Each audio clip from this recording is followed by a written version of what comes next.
ওই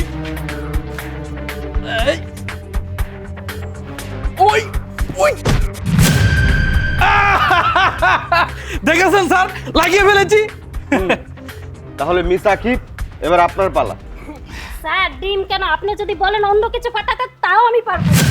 আপনারা দেখতে পাচ্ছেন যে আপনাদের সামনে 3টা ডিম রাখা আছে এবং সামনে একটা পাগল আছে। আপনারা 3জন মানুষ এই 3টা ডিম হাতে নেবেন এবং পাগলকে লক্ষ্য করে ডিমগুলো ছুঁড়ে মারবেন। যে ডিমটা পাগলের গায়ে লাগাতে পারবে সেই এই চাকরিটা পাবে। আপনারা কি রেডি? রেডি তো ঠিক আছে স্যার, কিন্তু একটা জিনিস তো আমরা কিছুতেই বুঝতে পারছি না। আপনাদের কোম্পানিতে ইন্টারভিউ দিতে এসেছি, এই ডিমের সাথে আপনাদের কোম্পানির কি সম্পর্ক সেটাও বুঝলাম না। আর এই ডিম ওই মুরব্বির মাথায় ফাটাতে হবে, এইটা কি আবার কেমন ইন্টারভিউ হলো স্যার? এটা তো আমি কিছুই বুঝতে পারলাম না। স্যার মুরব্বির মাথায় ভাঙতে হবে এটা কোনো ব্যাপারই না। এক্ষুনি বলুন 3টা কেন 5টা ভেঙে দিব। কিন্তু স্যার ইন্টারভিউর মানেটা বুঝলাম না, এটা কোনো ইন্টারভিউ হলো? দেখুন, আমি এত কিছু জানি না। আমার স্যার আপনাদেরকে ইন্টারভিউ নিতে বলেছে, আমি জাস্ট ইন্টারভিউ নিচ্ছি।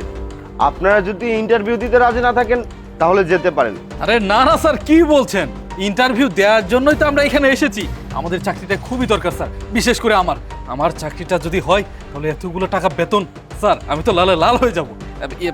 এক্সকিউজ মি, এটা একটু ধরুন। ঠিক আছে, তাহলে লিটু সাহেব আপনি প্রথম শুরু করুন। ঠিক আছে স্যার। উফ তাহলে ওই মুরব্বিটাকেই মারতে হবে, তাই তো স্যার? হ্যাঁ, একদম টিকিতে মারবো। দেখুন স্যার, এই, ওই ওই দেখেছেন স্যার, লাগিয়ে ফেলেছি। তাহলে মিস আকিব, এবার আপনার পালা। স্যার ডিম কেন? আপনি যদি বলেন অন্য কিছু ফাটাতে তাও আমি পারবো। স্যার একটা ডিম ফাটানো কোনো ব্যাপার হলো?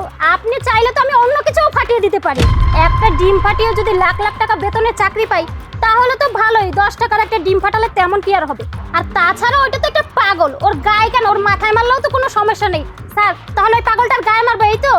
হ্যাঁ, পাগলের মাথায় মারতে হবে। আর হ্যাঁ, শুনেছি আপনি নাকি অনেক ভালো ডান্স পারেন। এই সুযোগে আপনার ডান্সটাও দেখা হয়ে যাক। আপনি একটু নাচতে নাচতে ডিমটা ঢিল মারুন। এভাবে লজ্জা না দিলেও পারতেন স্যার। দেখেছি প্রথমবার আখোসে মুরগির খামার। ওই দেখেছেন স্যার কেমন মাথায় মেরেছি? পুরো মাথাটা একবার আউলে জাউলে গিয়েছে স্যার। কি সুন্দর দেখা যাচ্ছে পাগলটা। ঠিক আছে ঠিক আছে, মিস কবিতা, এবার আপনার পালা। আপনি ঢিলটা মারুন। উনি ডিম মারতে পারবেন না, আমরাই তো পারবো।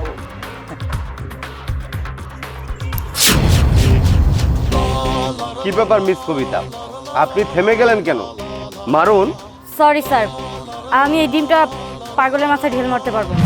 দেখুন, উনিও তো একটা মানুষ, উনি পাগল হয়েছে তাতে কি হয়েছে? এই সামান্য চাকরির জন্য আমি একটা মানুষের গায়ে আঘাত করব, সেটা কোনোদিনও সম্ভব না।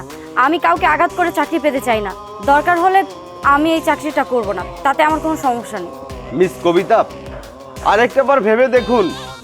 এত বড় এনজিও, এত টাকা স্যালারি, এই সুযোগ কিন্তু আপনি পরবর্তী সময়ে আর পাবেন না। আরে পাগলকে সামান্য একটা ডিম দিয়ে ঢিল মেরে যদি এত ভালো একটা চাকরি পাওয়া যায়, এই সুযোগ কেন হাতছাড়া করছেন? যাই হোক, আপনি আরেকটা বার ভেবে দেখুন। স্যার আমি ভেবেই দেখেছি, সবার উপরে মানুষ সত্য, তার উপরে নেই। আমি মানুষকে আঘাত করে কোনো চাকরি পেতে চাই না। Okay fine, as you wish. ঠিক আছে স্যার, এই নিন ডিম। আমি তাহলে আসি। দাঁড়ান!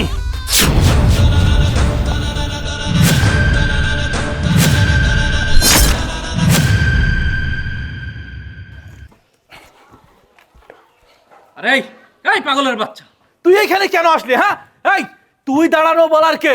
এই তুই একটা পাগল, তুই ওখানে বসেছিলি, ওইখানে যা। তুই এখানে কেন আসলি? এই তুই যদি এখানে বেশিক্ষণ থাকিস না, আমার পায়ে জুতা দেখেছিস?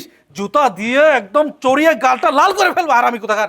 এভাবে বললে হবে না, ওকে তো আজকে আমি ভাই জানেন, আপনারা ওনার পরিচয় জানেন? আপনারা জানেন উনি কে?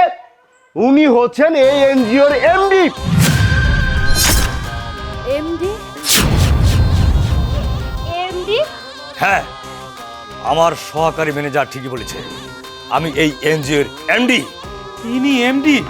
এত বড় একটা কোম্পানির এমডি হয়ে তাহলে পাগল সেজে এভাবে ইন্টারভিউ নেওয়ার মানে কি? আমি পাগল সেজে আর রাস্তায় ডিম ফেলে আপনারা সবাই আজকে ইন্টারভিউ নিয়েছি। আপনারা জানেন আমার এনজিওটি গরিব দুঃখী অন্ধ পাগলদেরকে নিয়ে, আর তাদের সেবা করে আমাদের উদ্দেশ্য। আর সেই ইন্টারভিউ দিয়ে আপনাদের আমি প্রমাণ করলাম আপনারা পাগলকে ঘৃণা করেন, গরিবদের দেখতে পারেন না। তাহলে আপনাদের চাকরি কেমন করে দিব? আর যাদের সেবা করার দরকার তাদের সেবা না করে আপনারা ডিম দিয়ে ঢেল মারছেন, জুতা ছুটছেন, অপবাদ দিচ্ছেন। আর আপনাদের মতো লোকেরা যদি আমার অফিসে চাকরি করে আপনাদের সামনে কোনো পঙ্গু পাগল অন্ধ যদি কোনো সেবার জন্য আসে, তাদের সেবা না করে আপনারা মারধর করবেন, অপমান করবেন। তাই আজকের এই আচরণের জন্য আপনারা দুজন আমার এনজিওতে চাকরি পাবার যোগ্যতা নেই। চাকরি পাবে সেই মেয়েটি যে কিনা তার চাকরির কথা না ভেবে পাগলের প্রতি সহানুভূতি মায়া মমতা দেখে ওর হাতের ডিমটি তাকে ছুঁড়ে মেরেনি। আর আপনারা কি করলেন? কেয়ারটি মার দিয়ে পাগলটিকে আঘাত করলেন ডিম দিয়ে। আর তুমি, এই মেয়ে, তুমি নাচতে নাচতে ওই পাগলটিকে ডিম ছুঁড়ে মেরেছ। তাই তোমাদের দুজনের চাকরি হচ্ছে না, এলাও হয়েছে উনি। স্যার, আপনাকে অসংখ্য ধন্যবাদ। আপনি আমার জন্য দোয়া করবেন, আমি যাতে সবসময় মানুষের সেবা করতে পারি। মেজর সাহেব, ওনাকে অফিসে নিয়ে আসো। ঠিক আছে স্যার, চলুন।